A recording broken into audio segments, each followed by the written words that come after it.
कहानी के शुरू होते ही हम एक खराब गुड़िया को अजीब से लोहे के बने हाथों में ठीक होते देखते हैं। यहाँ एक छोटी बच्ची कोरालाइन को उसकी मोम वही गुड़िया देती है जिसे हमने अजीब हाथों में ठीक होते देखा था। गुड़िया उसी की शक्ल की थी पर उसकी आंखों में बटन लगे हुए थे और किसी अनजान ने ये गुड़िया कोरालाइन के लिए गिफ्ट भेजी थी। वो बच्ची अपने मोम डैड के साथ 150 साल पुराने घर में आई थी। उसकी डैड उससे कहती है कि ये बहुत पुराना घर है, तुम इसे देखो, तुम्हें इसमें जरूर कुछ मजे का मिलेगा। ये सब करते हुए उसे सच में अपने घर में एक छुपा हुआ छोटा सा दरवाजा मिलता है जिसे वो जब अपनी मोम की मदद से खोलती है तो दरवाजा अंदर से बंद मिलता है। पर रात होते ही जादू से वो दरवाजा खुल जाता है और उसमें से कुछ चूहे निकलते हैं जो कोरालाइन को उस दरवाजे के अंदर ले जाते हैं। और अंदर जाते ही उसे वहाँ पर अपनी ही दुनिया जैसी एक नई दुनिया दिख रही थी जहाँ कोरालाइन के घर के जैसा एक और घर भी था। उस घर में कोरालाइन की मोम जैसी औरत जिसकी आंखों की जगह बटन थे वो उसके लिए खाना बना रही थी जो उसकी असल मोम तो शायद कभी ही करती होंगी। और ऐसे ही बटन आंखों वाले कोरालाइन के डैड उसके लिए पियानो बजा रहे थे। ये अजीब दुनिया बिल्कुल उसकी सपनों की दुनिया जैसी थी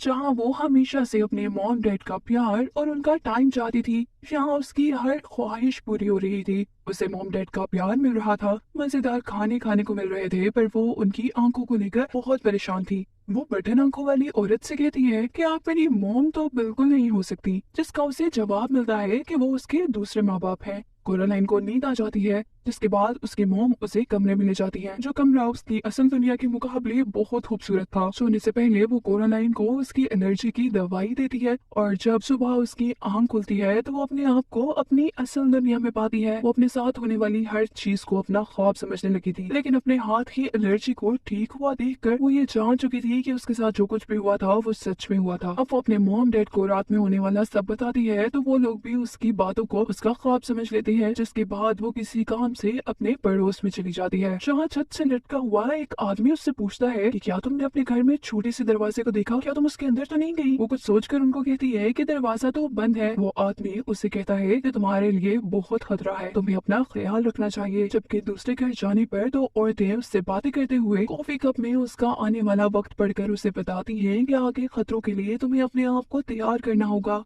ये बात कोरालाइन को परेशान कर रही थी क्योंकि दो लोगों ने अभी तक उसे खतरों से बचकर रहने को कहा था। घर के रास्ते पर अब कोई उसका पीछा करने लगता है जिससे वो होशियारी से पकड़ लेती है, पर वो भी उसका पड़ोसी लड़का निकला था जो उसे उनकी पड़ोसी औरतों के घर जाने पर ये कहकर मना कर रहा था कि मेरी दादों ने कभी मुझे उनके घर नहीं जाने दिया क्योंकि उनको लगता है कि इन औरतों ने उनकी बहन को गायब किया था और बच्चों को गायब करना ही उनका काम है। रात में कोरालाइन अपने दरवाजे पर चीज रखती है ताकि चूहे उनके कमरे में आए जिनका पीछा करते हुए वो दोबारा जादुई दुनिया में जा सके क्योंकि वो दुनिया उसे बहुत पसंद थी। जब बटन आंखों वाली औरत बाग से उसे उसके डैड को बुलाने का कहती है तो बाग में कदम रखते ही वो हैरान रह चुकी थी। जहाँ परिंदे उसे रास्ता दिखाती हैं उसके आगे जाने पर सब फूल खिलने लगते हैं जिनमें से कुछ रोशनी देने का काम करते थे तो कुछ कोरालाइन के साथ खेलते थे। सिर्फ यही नहीं, जहाँ ऊपर होकर वो उस बाग को देखती है तो बाग भी बिल्कुल उसके चेहरे जैसा बना हुआ था और यही उसे उसका पड़ोसी लड़का भी मिलता है। पर अजीब बात ये थी कि उसकी आंखों में बटन के साथ साथ उसका मुंह भी सिला हुआ था। अगले दिन वो दोबारा जब इस दुनिया में आ रही थी तो एक बिल्ली उसे देखकर उसके साथ आ जाती और ये सब देखने पर परेशानी में कोरालाइन को कहती है कि तुम इनके जाल में फंस रही हो, ये सब 2 दिन में खत्म हो जाएगा। हर दिखने वाली चीज सच में नहीं होती कोरालाइन। उनकी इन्हीं बातों के दौरान बटन आंखों वाली औरत कोरालाइन को सर्कस देखने भेज देती है जहाँ सर्कस उनकी असल दुनिया के पड़ोसी कर रहे थे। कहानी के शुरू में जो आदमी उल्टा लटका हुआ था वो कोरालाइन को चूहों का डांस दिखाता है और पिंक लेडीज खुद डांस करती हैं। वापस जादुई दुनिया के घर आने पर वो बिल्ली उसे कहती है कि कोरालाइन तुम बहुत गलत कर रही हो, तुम खतरे में फंसने वाली हो। वो उसे समझाने के लिए एक चूहे को पकड़ती है जो चूहा पकड़े जाने पर एक अजीब सी क्रिएचर में चेंज हो गया था। तभी कोरालाइन को बटन आंखों वाली औरत बुला लेती है जो उससे कहती है कि अगर तुम्हें हमेशा हमारे साथ इस हसीन दुनिया में रहना है तो तुम्हें अपनी आंखों में बटन लगाने होंगे। अब हर चीज कोरालाइन पर क्योंकि खुल चुकी थी उसे अब बिल्ली की भी बात समझ आ गई थी तो उसे इस बात का अंदाजा तो था कि वो आसानी से बटन लगाने से इनकार नहीं कर सकती। इसीलिए अब वो उनसे ये कहती है कि मुझे अभी नींद आ रही है और मैं अब सोऊंगी और सुबह उठकर ये बटन लगा लूंगी। कमरे में जाने पर वहाँ की हर चीज बोलते हुए उससे पूछती है कि तुम्हारे बटन कहाँ है, जिस पर वो सबको डांट कर कहती है कि मैं यहाँ से निकल जाऊंगी। टेंशन में उसे अब नींद भी नहीं आ रही थी। वो अपने आप से कहती है और आखिरकार इस कोशिश के बाद वो सो भी गई थी, लेकिन सुबह उठने पर वो अब अपने घर पर नहीं वही थी जैसे हमेशा होती थी। वो जल्दी से अब उसी छोटे से दरवाजे से बाहर जाने का सोचती है जिससे वो हमेशा यहाँ पर आया करती थी। पर बटन आंखों वाली औरत यहाँ उसे पकड़कर उसे बटन लगाने का कहती है और कोरालाइन के इनकार पर वो उसे अंधेरी दुनिया में कैद कर देती है, जहाँ उसे अपने जैसे बहुत से बच्चे मिले थे जो इन्हीं सब चीजों की लालच में आकर कैद हुए थे। वो बताते हैं कि बटन लगाने के बाद उस औरत ने हमें खा लिया और हमारी रूह को यहाँ कैद कर लिया। इसी जगह उसे अपना पड़ोसी लड़का भी मिलता है जिसका मुंह सिला हुआ था। मुंह खुलने पर वो उसे सच्चाई बताता है और उसकी मदद से वो अपने घर तो चली जाती है, लेकिन वहाँ बड़ी मुसीबत ये थी कि उसके मॉम डैड भी घर से गायब और उन्हें यकीनन बटन आंखों वाली औरत ने ही कैद किया था। इस मुसीबत में वो अपने पड़ोसी से मदद मांगती है जो उसे 100 साल पुरानी कैंडी से एक शीशा बना कर देती है, जिसे लेकर वो अपने पेरेंट्स को लेने के लिए दोबारा जादुई दुनिया में गई थी।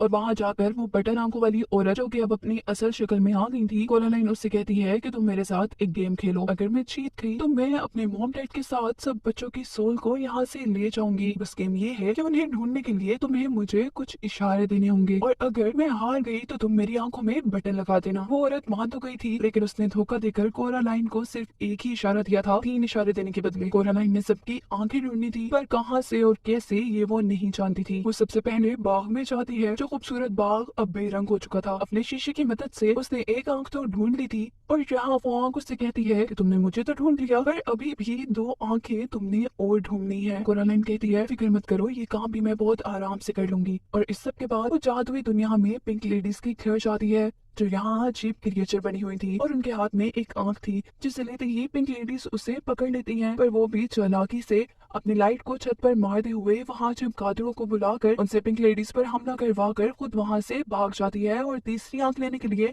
सर्कस मैन तक पहुँचती है। अब वो सर्कस मैन से तीसरी आंख लेकर जैसे ही अपने जादुई दुनिया के घर आ रही थी तो उसे चांद के ऊपर बटन का साया नजर आ रहा था, जिसके कंप्लीट होने पर ये दुनिया टूटने लगी थी। और इस बात से वो जान चुकी थी कि उसके मिशन का टाइम पूरा हो चुका है। वापस जाने पर कोरालाइन से वो बटन आंखों वाली औरत पूछती है कि हाँ जी बताएं, हो गया आपका शौक पूरा? क्या अब आप अपनी आंखों में ये बटन लगाना पसंद करेंगी? जिस पर कोरालाइन कहती है नो, मुझे आंखें मिल गई हैं। ये सुनकर बटन आंखों वाली औरत बहुत ज्यादा हैरान हो चुकी थी। वो कोरालाइन से आंखें मांगती है, लेकिन कोरालाइन भी बहुत चालाक थी। वो उसे आंखें देने से पहले कहती है कि चलो पहले बाहर का दरवाजा खोलो, फिर मैं तुम्हें दिखाऊंगी। यहाँ कोरालाइन की बिल्ली ने उसके मॉम डैड को भी ढूंढ लिया था, जिसे इस बटन आंखों वाली औरत ने एक मिरर के अंदर कैद किया हुआ था। कोरालाइन बिल्ली से उस औरत पर हमला करवाते हुए धोखे से अपनी मॉम डैड को यहाँ से लेकर भागने वाली थी कि तभी उसके धोखे के नतीजे में वो औरत उसे अपने वेब में यानी अपने जाल में कैद कर लेती है, जिससे निकलना उसके लिए मुश्किल था। पर वो हार नहीं मानती और अपने मॉम डैड को घर लाकर वो मिरर तोड़ देती है जिसमें वो कैद थे। फाइनली अब कोरालाइन जीत गई थी, उसने अपने मॉम डैड को बचा लिया था। इस पूरे मिशन में वो बहुत ज्यादा थक चुकी थी, इसीलिए वो सोने चली जाती है और उन आंखों को अपने सरहाने के नीचे रख देती है। देखते ही देखते उसकी छत रोशन हो जाती है। जिन बच्चों की रूहों को उसने आजाद करवाया था वो सब उसे थैंक्स कह रही थी यहाँ पर, लेकिन फिर सुबह होने पर उसे वो सब आंखें टूटी हुई मिलती हैं, जिसका मतलब था कि खतरा भी टला नहीं है, क्योंकि अभी उसके पास उस जादुई दुनिया के अंदर जाने वाली चाबी थी। और अब घर से बाहर जाने पर उसका वो हाथ पीछा कर रहा था, जिस हाथ को हमने मूवी के स्टार्ट में देखा था गुड़िया को ठीक करते हुए। असल में ये हाथ उसी औरत का था और वो जादुई गुड़िया भी कोरालाइन को इसी औरत ने भेजी थी। यहाँ इस हाथ को कोरालाइन का दोस्त आकर तोड़ देता है